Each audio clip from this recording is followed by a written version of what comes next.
Okay, the watch list for April 28th, which will be Thursday. I don't usually do this. I actually have my list prepared before the market's even closed, so you'll see the numbers changing here. But the SPY held up very nicely, very strong after the FOMC announcement today. It's still kind of at the top of this trend line. So it's in an area where things can be kind of choppy, but some good trades today. I'll show you one real quick. CMCSA. This was selling off one of our members, Jonathan. And this is just to give you an example of some of the trades we look for. Jonathan posted CMCSA getting downside shake. Now, you really can't get a feel for how it looked looking at it now. It almost looks like that was an errant tick, but this was solid red candle at the time. And since Jonathan brought it to my attention, I looked and said, man, this got great support at the half here, right? 60-50. Look here, here. I mean, I'm going all the way back a few weeks here again. And it was way ahead of itself in a short period of time. That is a perfect candidate for a bounce. And when it was close, to give you an idea how the chat room works, when it looked like this, we were kind of watching the shape. And when I looked at that 60-minute chart, I said I really like it at the half. And then it came down and touched it, showing you 5-minute candles here. It ended up calling it long for the room on a 2-minute buy setup, which I believe was, if my memory serves, 60-70 on the way back up here.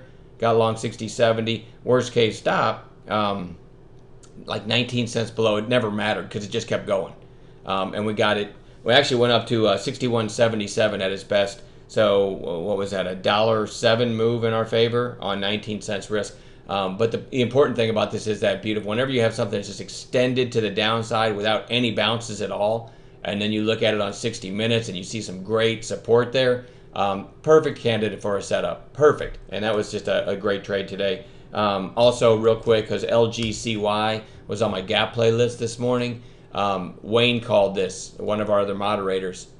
It looked like this. He just called this on a break of the 2-minute high. He said 326. And he said that about, I don't know, a minute and a half in. So we all had time to look and take the break. And then it went all the way to 390-ish, which is one heck of a percentage gain from that entry, from the 326. I think it was almost 20%.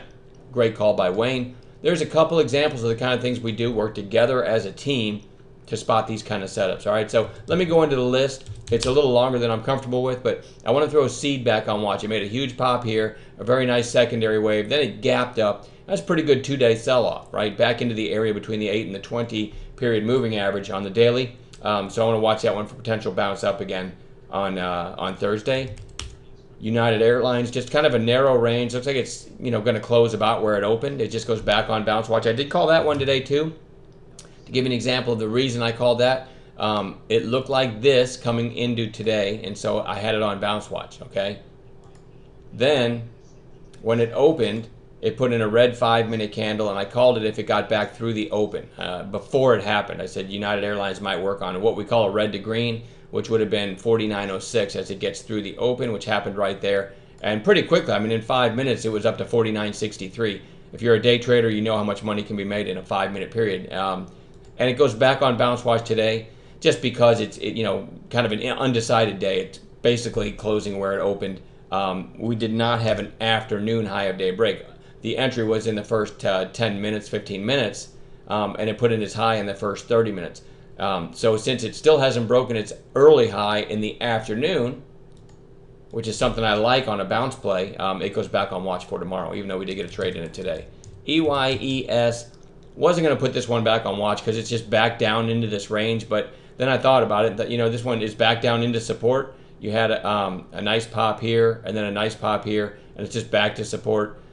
This one moves pretty nicely when it does move, so if it can trade in a narrow range for a while on Thursday and then break to the upside, it might push through this trend line and break out. So it's one of those kind of I call it a sleeper because it's quiet now, but it might work. EBIO just goes back on watch, just consecutive lower highs, but after this big move actually this went from 34 cents, which I don't usually trade anything under $1, but from 34 cents in about a week to $1, whatever this was. What was the high here? $1.70. Now you're down 3 days. It's time to start watching that one for another push back up. It's something that we might get a pretty good percentage move if we get the proper setup on an intraday basis.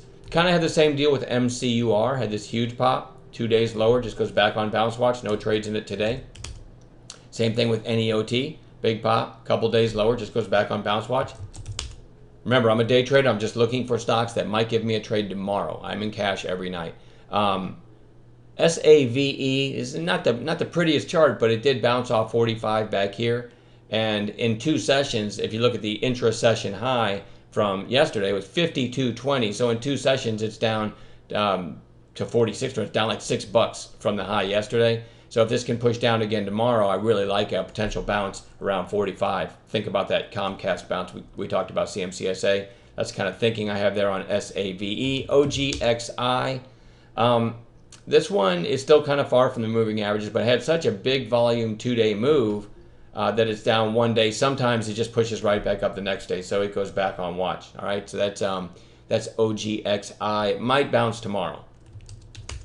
PACB is just kind of flagging on the daily. It goes back on back on watch tomorrow for a potential break of that flag. Still feels a little early, but anything can happen, right?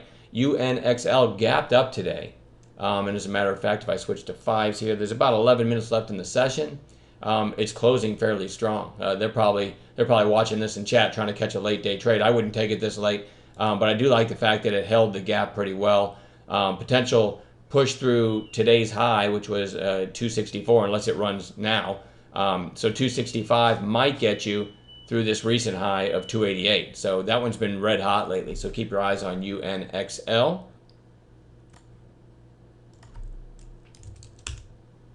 VHC after this breakout, kind of a quiet inside day. I don't love this one, but sometimes the third day it rips again. So VHC goes on watch. Dry ships, DRYS. Nice little breakout today out of good support. So we might have a follow-through day tomorrow. Again, I never want to chase, but we might get a red to green or something like that. So let's keep our eyes on DRYS. Couple more, bigger list than I'm comfortable with, really. Kind of like DRYS, MEMP. Nice little breakout today. I'll just be watching for a second day play, a red to green. And lastly, NEO. Nice volume spike today. If this can get through today's high, which was, let me get this right, 833, then you can look to the left. It might get through this 848 high. And I'll look at the weekly here.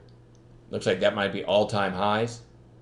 Well, okay, with the exception of that way back then. So anyway, again, I don't like to chase, and this already made a big move, but it might give a red to green, something like that. So that's what I have for tomorrow. We'll also work together, put together some gap plays in the morning. And remember, we call everything that we call, myself and the other moderators, we give you the idea, hey, if it gets to this price, that's where we're going to get long. We don't ever jump on the mic and say, oh, I just bought this, now you should. Or we don't have an email list where we buy something and then we send it out to our members so they can, so they can chase it. None of that. It's all done in real time. That's why people email me and say, hey, can I use your service from work? Do you send out texts or anything like that? It wouldn't be feasible. You've got to be right there. And man, if you can just come in a day or two a week, you could learn enough to trade on your own over the course of a couple weeks. You'd learn the setups and how we trade them.